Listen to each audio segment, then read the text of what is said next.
ప్రభునందు ప్రియులైన వీక్షకులకు ఇండియన్ క్రిస్టియన్ డే శుభాకాంక్షలు. యేసు క్రీస్తు 12 మంది శిష్యుల్లో ఒకరైన అపోస్తలుడైన తోమా మన భారతదేశానికి క్రీస్తు శకము 52వ సంవత్సరంలో వచ్చి క్రీస్తును పరిచయం చేసి భారతీయులకు రక్షణను అందించి క్రీస్తు శకము 72వ సంవత్సరంలో హతసాక్షిగా ప్రభు కొరకు ప్రాణాలు త్యాగం చేసిన ఆ దినాన్ని పురస్కరించుకుని జూలై 3వ తారీఖు యేసు భక్తి దివస్గా ఇండియన్ క్రిస్టియన్ డేగా ఆచరించాలని జాతీయ అనుచరులు, వివిధ సంఘ నాయకులు, క్రైస్తవ పెద్దలు నిర్ణయించారు. అపోస్తలుడైన తోమా దిదుమా అనే పేరుతో కూడా పిలువబడ్డారు. దిదుమ అనే మాటకు అర్థం కవలలు. అపోస్తలుడైన తోమాతో కవలలుగా ఉన్నది ఎవరో మనకు సరైనటువంటి ఆధారాలు లేవు.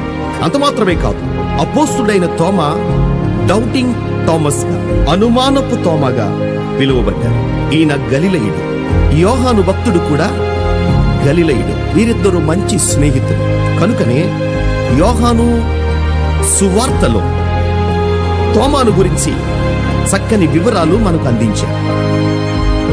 యోహాను సువార్త 11వ అధ్యాయము 16వ వచనాన్ని మనము చూసినప్పుడు, లాజరు చనిపోయినటువంటి బేతనియకు వారు గలిలయ నుంచి బయలుదేరి వెళుతున్న సమయంలో బేతనియ ప్రాంతంలో యేసు ప్రభు వారిని గూర్చినటువంటి వ్యతిరేకత ఉన్న కారణం చేత ఆయనని చంపాలని అక్కడ వారు ఎదురు చూస్తున్నందువలన శిష్యులు భయపడుతూ ఉంటుండగా అపోస్తలుడైనటువంటి తోమా వారిని ధైర్యపరిచి మనము ప్రభుతో కూడా చనిపోవుటకు వెళుదాం అని చెప్పడంలో ఆయన ధైర్య సాహసాలు మనకు అర్థమవుతాయి.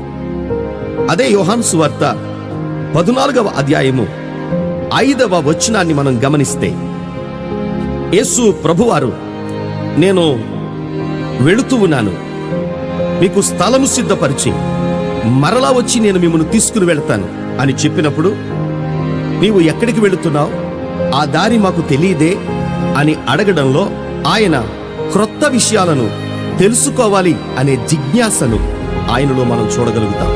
20వ అధ్యాయంలో యేసు ప్రభువారు మరణించి తిరిగి లేచిన తరువాత శిష్యులందరూ తలుపులు వేసుకుని ఉంటుండగా యేసు ప్రభువారు వారి మధ్యన ప్రత్యక్షమయ్యారు. ఆ సమయంలో తోమా అక్కడ లేడు.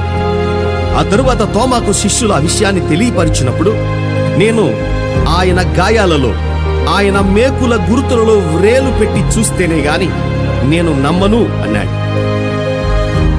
8 రోజుల తరువాత యేసు ప్రభువారు తోమా కూడా వారితో ఉన్నప్పుడు ప్రత్యక్షమై, తోమా, నీవు దగ్గరకు వచ్చి నా గాయాలలో వ్రేలు పెట్టి చూడు అని తోమాను ధైర్యపరిచి అతని విశ్వాసాన్ని బలపరిచిన సందర్భాన్ని చూడగలుగుతాం. యేసు ప్రభువారు మరణించి తిరిగి లేచి ఆరోహణమవడానికి ముందు, మీరు సర్వ సృష్టికి వెళ్ళి సువార్తను ప్రకటించండి, భూదిగంతముల వరకు సువార్తను ప్రకటించండి అని చెప్పిన మాటను బట్టి శిష్యులు ఆయా ప్రాంతాలకు వెళ్ళడానికి నిర్ణయించుకున్నప్పుడు చీట్లు వేసుకుని ఎవరు ఏ ప్రాంతానికి వెళ్ళాలి అని ఆలోచన చేసినప్పుడు తోమాకు భారతదేశము వెళ్ళడానికి చీటీ పడింది. కనుక తోమా భారతదేశానికి వెళ్ళడానికి సిద్ధపడుతూ ఉన్నాడు.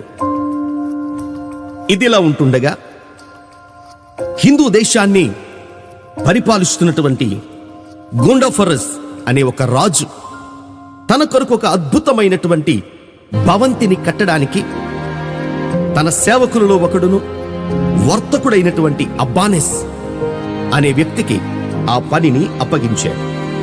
అబ్బానెస్ గుండాఫరస్ రాజు కొరకు ఒక అద్భుతమైన కట్టడం కొరకు సరైనటువంటి వ్యక్తిని వెతుకుతున్న క్రమంలో అతడు వర్తకుడు గనక తన వర్తక పని నిమిత్తము అతడు యెరూషలేముకు వచ్చినప్పుడు పరిశుద్ధాత్మ దేవుడు తోమా అతనికి పరిచయమయ్యేటట్లు చేశాడు.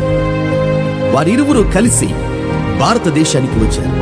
గుండాఫరస్ రాజు కొరకు అద్భుతమైన కట్టడాన్ని కట్టడానికి అపోస్తలుడైన తోమా నిర్ణయించబడ్డాడు. గుండఫరస్ రాజు విస్తారమైనటువంటి ధనాన్ని తోమాకు అప్పగించాడు. తోమా ఆ డబ్బును పేదలకు దీనులకు పంచిపెట్టి కట్టడాన్ని ప్రారంభించలేదు అనే విషయం గూండాఫరస్ రాజుకు తెలిసినప్పుడు రాజు తోమాను ప్రశ్నించగా, గూండాఫరస్ రాజును తోమా తీసుకుని వెళ్ళి, ఇదిగో నీ కొరకు నేను పరలోకములో కట్టడాన్ని కడుతున్నాను అని చెప్పడంతో రాజుకు చాలా కోపం వచ్చి అతన్ని చెరసాలలో ఉంచాడు. ఇది జరుగుతూ ఉంటుండగా రాజు సోదరుడైనటువంటి గాదు అనే వ్యక్తి అనారోగ్యంతో మరణించినప్పుడు తోమా అతని కొరకు ప్రార్థించి అతనిని బ్రతికించాడు. తోమాను వెంటనే చెరసాలలోంచి బయటికి తీసుకొచ్చారు. ఈ చనిపోయి తిరిగి లేచినటువంటి ఆ గాదు అనే ఆయన లేచిన తరువాత గూండాఫరస్ రాజు దగ్గరకు వెళ్ళి, అన్నా, నీ కొరకు తోమా పరలోకంలో అద్భుతమైన భవంతిని కట్టాడు, దానిని నేను చూశాను, అది చాలా సుందరంగా ఉంది అని చెప్పడంతో గూండాఫరస్ రాజు యేసును అంగీకరించి క్రైస్తవుడిగా మార్చబడ్డాడు.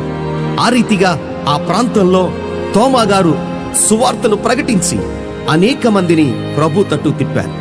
అక్కడి నుండి కేరళ ప్రాంతంలో మలబారు సముద్ర తీరమునకు ఆయన అడుగు పెట్టగానే అక్కడ సూర్య నమస్కారం చేస్తున్నటువంటి అనేక మంది బ్రాహ్మణుల ఎదుట అద్భుతాన్ని చేసి ప్రభువు యొక్క సువార్తను ప్రకటించాడు. అనేక మంది అక్కడ ప్రభువును అంగీకరించినట్లుగా చరిత్రలో మనము చూడగలుగుతాం. ఆ రీతిగా ఆ ప్రాంతంలో సువార్తను ప్రకటించి 7 సంఘాలు ఆ కేరళ మలబార్ ప్రాంతంలో ఆయన స్థాపించారు.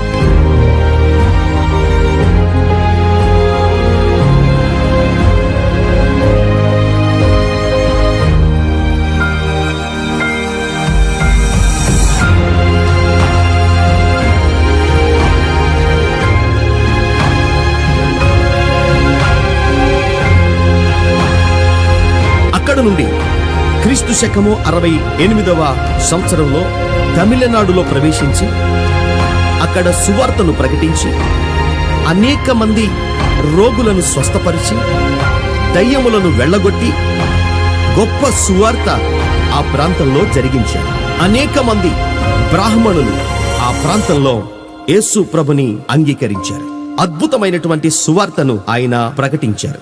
ఆ రీతిగా బ్రాహ్మణులు అనేక మంది యేసును అంగీకరించడంలో మరికొంతమంది బ్రాహ్మణులకు ఇది కంటకింపుగా ఉండి తోమాను హతమార్చాలని అక్కడున్నటువంటి రాజు ద్వారా ప్రేరేపించబడి యాంటిడ్యూర్ అనే కొండ గుహలో ప్రార్థించుకుంటున్నటువంటి తోమాను ఆ గుహ పైన ఉన్నటువంటి రంధ్రము గుండా ఈటెలతో వెనుక నుండి ఆయన్ని పొడిచి గాయపరిచిన ఆయన ప్రాకుతూ వచ్చి కొండపైన ఉన్న రాతి శిలువను ఆలింగనం చేసుకుని అక్కడే ప్రాణము విడిచారు.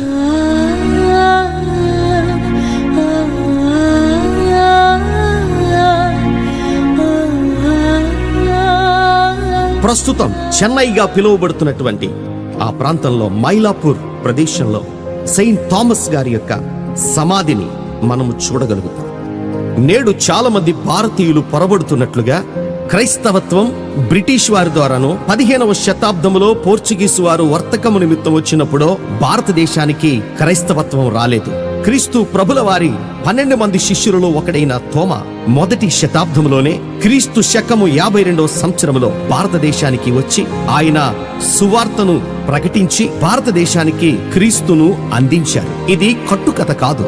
కేరళ ప్రాంతంలో ఆయన స్థాపించిన మార్తోమా సంఘాలు, చెన్నైలో ఉన్న ఆయన సమాధి, 1964వ సంవత్సరం డిసెంబర్ 2వ తారీఖున భారతదేశ ప్రభుత్వము తోమా గారి పేరట రిలీజ్ చేసిన పోస్టల్ స్టాంప్, ఇవన్నీ ఆయన భారతదేశంలో ప్రకటించిన సువార్తకు నిలువెత్తు నిదర్శనాలుగా నిలుస్తున్నాయి.